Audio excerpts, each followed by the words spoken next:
নমস্কাৰ, মই মীৰা শৰ্মা। মই নাৰীৰ ওপৰত এটা কবিতা পাঠ কৰিবলৈ লৈছোঁ। কবিতাৰ শিৰোনাম নাৰী, ৰচনা মীৰা শৰ্মা।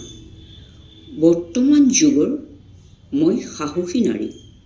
মই বিচাৰোঁ যুগৰ পৰিৱৰ্তন, যি আনি দিব পাৰে নাৰী সমাজৰ শান্তি আৰু নিৰাপত্তা। অদম্য সাহসী কনকলতা মূলা গাভৰুৰ দৰে অসমীয়া নাৰীৰ প্ৰতিভা ৰূপৰ ত্যাগৰ আদৰ্শৰে ৰঞ্জিতা জয়মতীৰ দৰে দেশৰ বাবে আত্মবলিদান দিয়া নাৰী নহওঁ মই।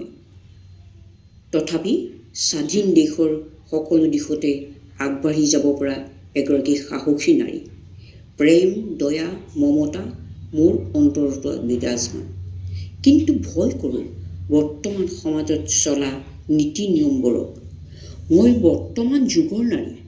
সপোন দেখোঁ, মনত মোৰ হেঁপাহ আছে, নাৰীৰ প্ৰতি চলি থকা অন্যায়বোৰ আঁতৰাই এখন শান্তিময় নাৰী নিৰ্যাতন মুক্ত সমাজ গঢ়াৰ। ধন্যবাদ। কবিতাটো যদি ভাল পায় লাইক, শ্বেয়াৰ, ছাবস্ক্ৰাইব কৰি দিব দেই।